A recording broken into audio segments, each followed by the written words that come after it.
16장. 다윗이 산꼭대기에서 떠난 지 얼마 안 되어서 무비보셋의 하인 시바가 와서 그를 맞이하였다. 시바는 나귀 2마리의 안장을 얹고 그 위에다가는 빵 200개와 건포도 뭉치 100덩이와 여름과일 100개와 포도주 한 가죽 부대를 싣고 왔다. 왕이 시바에게 물었다. 내가 무엇 때문에 이것을 가지고 왔느냐? 시바가 대답하였다. 이 나귀들은 임금님의 가족들이 타고 빵과 여름 과일은 신하들이 먹고 포도주는 누구나 광야에서 기진할 때 마시고 이렇게 하시라고 가져왔습니다. 왕이 또 물었다. 그런데 내가 섬기는 상전의 손자는 지금 어디에 있느냐? 시바가 왕에게 대답하였다. 그는 지금 예루살렘에 머물러 있습니다. 이제야 이스라엘 사람이 자기 할아버지의 나라를 자기에게 되돌려준다고 생각하고 있습니다.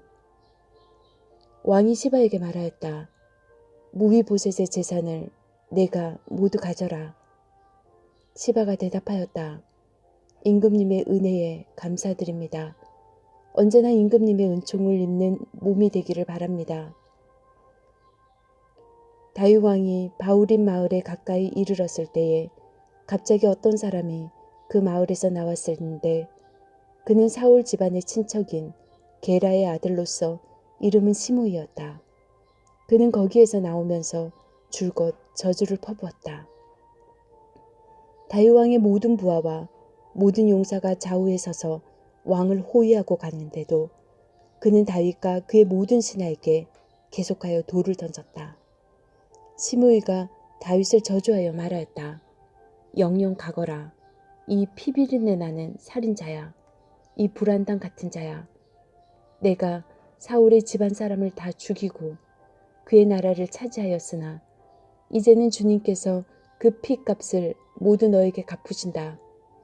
이제는 주님께서 이 나라를 너의 아들 압살롬의 손에 넘겨주셨다. 이런 형벌은 너와 같은 살인자가 마땅히 받아야 할 재앙이다. 그러자 수르야의 아들 아비새가 왕에게 아뢰었다. 죽은 개가 높으신 임금님을 저주하는데 어찌하여 그냥 보고만 계십니까? 제가 당장 건너가서 그의 머리를 잘라버리겠습니다. 왕은 대답하였다. 수르야의 아들아, 나의 일에 너희가 왜 나서느냐? 주님께서 그에게 다윗을 저주하라고 분부하셔서 그가 저주하는 것이라면 그가 나를 저주한다고 누가 그를 나무랄 수 있겠느냐? 그런 다음에 다윗이 아비새와 자기의 모든 신하에게 말하였다. 생각하여 보시오. 나의 몸에서 태어난 자식도 나의 목숨을 노리고 있는데 이러한 때에 하물며 저 베냐민 사람이야 더 말해 무엇하겠소. 주님께서 그에게 그렇게 하라고 시키신 것이니 그가 저주하게 내버려 두시오. 혹시 주님께서 나의 이 비참한 모습을 보시고 오늘 시므이가 한 저주 대신에 오히려 나에게 좋은 것으로 갚아주실지 누가 알겠소. 다윗과 그 부하들은 계속하여 길을 갔다. 그래도 시므이는 여전히 산비탈을 타고 다윗을 따라오면서 저주하며 그 곁에서 돌을 던지고 흙먼지를 뿌렸다.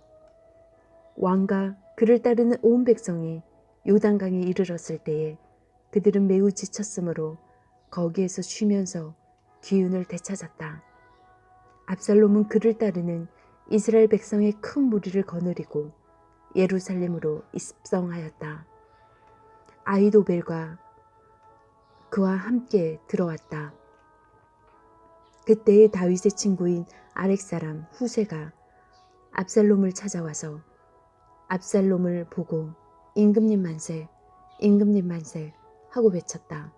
그러자 압살롬이 후세에게 물었다. 이것이 친구를 대하는 그대의 우정이요? 어찌하여 그대의 친구를 따라서 떠나지 않았소? 후세가 압살롬에게 대답하였다. 그렇지 않습니다. 오히려 저는 주님께서 뽑으시고 이 백성과 온 이스라엘 사람이 뽑아 세운 분의 편이 되어서 그분과 함께 지낼 작정입니다. 제가 다른 누구를 또 섬길 수 있겠습니까? 당연히 부왕의 아드님을 섬겨야 하지 않겠습니까? 그러므로 제가 전에 부왕을 섬긴 것과 같이 이제는 임금님을 섬기겠습니다. 압살롬이 아히도벨에게 물었다.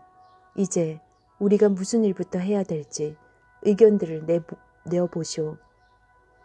아히도벨이 압살롬에게 말하였다.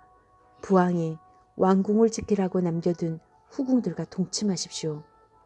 이렇게 임금님께서 부왕에게 미움받을 일을 하였다는 소문을 온 이스라엘이 들으면 임금님을 따르는 모든 사람이 더욱 힘을 낼 것입니다. 그리하여 사람들이 옥상 위에 압살롬이 들어갈 장막을 차려주니 온 이스라엘이 보는 앞에서 압살롬이 자기 아버지 후궁들과 동침하였다. 사람들은 아히도벨이 베푸는 모략은 무엇이든지 마치 하나님께 여쭈어서 받은 말씀과 똑같이 여겼다. 다윗도 그러하였지만 압살롬도 그러하였다. 17장. 아히도벨은 압살롬에게 또 이와 같이 말하였다. 부디 내가 12,000명을 뽑아서 출동하여 오늘 밤으로 당장 다윗을 뒤쫓도록 허락하여 주십시오. 그가 지쳐서 힘이 없을 때에 내가 그를 덮쳐서 겁에 질리게 하면 그를 따르는 모든 백성이 달아날 것입니다. 그때 내가 왕만을 쳐서 죽이면 됩니다. 그렇게만 되면 내가 온 백성을 다시 임금님께로 돌아오게 할 수 있습니다. 아내가 남편에게 돌아오듯이 백성이 그렇게 임금님께로 돌아올 것입니다. 임금님께서 노르시는 목숨도 오직 한 사람의 목숨입니다. 나머지 백성은 안전할 것입니다. 압살롬만이 아니라 이스라엘의 모든 장로도 이 말을 옳게 여겼다. 그러나 압살롬은 아렉 사람 후세도 불러다가 그가 하는 말도 들어보자고 하였다. 후세가 압살롬에게 오니 압살롬은 그에게 아히도벨이 한 말을 일러주고서 그 말대로 해야 할지 말아야 할지를 묻고 또 다른 의견이 있으면 말하라고 하였다. 후세는 압살롬에게 아히도벨이 베푼 모략이 좋지 않다고 말하고 그 까닭을 설명하였다. 임금님의 부친과 그 신하들은 임금님께서 잘 아시는 바와 같이 용사들인데다가 지금은 새끼를 빼앗긴 들녘의 곰처럼 무섭게 화가 나 있습니다.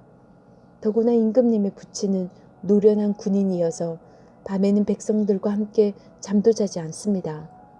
틀림없이 그가 지금쯤은 벌써 어떤 굴속이나 다른 어떤 곳에 숨어 있을 것입니다. 우리의 군인 가운데서 몇 사람이라도 처음부터 그에게 죽기라도 하면 압살롬을 따르는 군인들이 지고 말았다는 소문이 삽시간에 퍼질 것입니다. 그러면 사사처럼 담력이 센 용사도 당장 납당할 것입니다. 임금님의 부친도 용사요 그의 부하들도 용감한 군인이라는 것은 온 이스라엘이 다 알고 있기 때문입니다. 그러므로 저의 의견은 이렇습니다. 단에서부터 브엘세바에 이르기까지 온 이스라엘을 임금님에게로 불러 모아서 바닷가의 모래알처럼 많은 군인을 임금님께서 친히 거느리고 싸움터로 나가시는 것입니다. 그래서 우리는 다윗이 있는 곳이면 어느 곳이든 들이닥쳐서 마치 온 땅에 내리는 이슬처럼 그를 덮쳐버리는 것입니다. 그러면 그는 물론이려니와 그와 함께 있는 모든 사람 가운데서 한 사람도 살아남지 못할 것입니다. 또 그가 어떤 성읍으로 물러나면 온 이스라엘이 굵은 밧줄을 가져다가 그 성읍을 동여매어 계곡 아래로 끌어내려서 성이 서 있던 언덕에 돌멩이 하나도 찾아볼 수 없게 하시는 것입니다. 그러자 압살롬과 온 이스라엘 사람이 아렉 사람 후세의 모략이 아히도벨의 모략보다 더 좋다고 찬성하였다. 주님께서 이미 압살롬이 재앙을 당하게 하시려고 아히도벨의 좋은 모략을 좌절시키셨기 때문이다. 후세는 곧 사독 제사장과 아비아달 제사장에게 아히도벨이 압살롬과 이스라엘의 장로들에게 어떤 모략을 베풀었는지 그리고 자기가 어떤 모략을 베풀었는지를 알리고서 다음과 같이 말하였다. 이제 빨리 다윗과 함께 사람을 보내서 오늘 밤을 광야의 나루터에서 묵지 마시고 빨리 강을 건너가시라고 전하십시오. 그렇지 않으면 임금님만이 아니라 임금님과 함께 있는 백성까지도 모두 전멸을 당할 것입니다. 한편 아비아달의 아들 요나단과 사독의 아들 아히마아스는 예루살렘 바깥에 엔 로겔 샘터에서 대기하고 있었다. 그들은 사람들의 눈에 띄지 않으려고 성 안으로 드나드는 것을 삼갔다. 거기에 있다가 여종이 그들에게 가서 소식을 전하여 주면 그들이 그 소식을 받아서 직접 다윗 왕에게 전하곤 하였다. 그런데 그만 한 젊은이가 그들을 보고서 압살롬에게 가서 일러 바쳤다. 탈로가 난 줄을 알고서 그 두 사람은 재빨리 그곳을 떠나 바울은 마을로 가서 어떤 사람의 집으로 들어갔다. 그 집 마당에는 우물이 있었는데 그들은 그 속으로 내려갔다. 그 집 여인은 덮을 것을 가져다가 우물 아귀에 펴놓고서 그 위에 찌은 보리를 널어 놓아서 아무도 눈치를 채지 못하게 하였다. 압살롬의 종들이 그 집으로 들어와서 그 여인에게 물었다. 아히마아스와 요나단이 어디 있느냐? 그 여인이 그들에게 대답하였다. 그들은 방금 저 강을 건너갔습니다. 그들이 뒤쫓아갔으나 찾지 못하고 예루살렘으로 돌아갔다. 그들이 돌아간 뒤에 그 두 사람이 우물 속에서 올라와 다윗 왕에게 가서 이 소식을 전하였다. 그들은 다윗에게 아히도벨이 다윗 일행을 해치려고 어떤 계획을 세웠는지를 알리고 어서 일어나서 강을 건너가라고 재촉하였다. 그러자 다윗이 자기와 함께 있는 온 백성을 거느리고 거기에서 떠나 요단강을 건너갔는데 날이 셀 때까지 요단강을 건너지 못한 사람은 하나도 없었다. 아히도벨은 자기의 모략대로 이루어지지 않는 것을 보자 나귀에 안장을 지어서 타고 거기에서 떠나 자기의 고향집으로 돌아갔다. 거기에서 그는 집안일을 정리한 뒤에 목을 메어서 죽었다. 그는 이렇게 죽어서 자기 아버지의 무덤에 묻혔다. 다윗이 아하나임에 이르렀을 때에야 압살롬이 비로소 이스라엘의 온 군대를 직접 거느리고 요단강을 건넜다. 압살롬은 요압 대신에 아마사를 군 지휘관으로 세웠는데 아마사는 이드라라는 이스마엘 사람의 아들이다. 이드라는 나하스의 딸 아비갈과 결혼하여 아마사를 낳았는데 아비갈은 요압의 어머니 수르야의 여동생이다. 이렇게 온 이스라엘과 압살롬이 길르앗 땅에 진을 쳤다. 다윗이 마하나임에 다다르니 암몬 족속의 도성 라빠에서 나하스의 아들 소비가 찾아오고 로데발에서는 암미엘의 아들 마길이 찾아오고 로글림에서는 길르앗 사람 바르실레가 찾아왔다. 그들은 침대와 이부자리와 대야와 질그릇도 가지고 오고 밀과 보리와 밀가루와 볶은 곡식과 콩과 팥과 볶은 씨도 가지고 왔다. 그들은 그 많은 사람이 광야에서 굶주리고 지치고 목말랐을 것이라고 생각하고서 꿀과 버터와 양고기와 치즈도 가져다가 다윗과 그를 따르는 사람들에게 주었다. 18장. 다윗은 자기와 함께 있는 백성을 점검하여 보고 그들 위에 천부장들과 백부장들을 세웠다.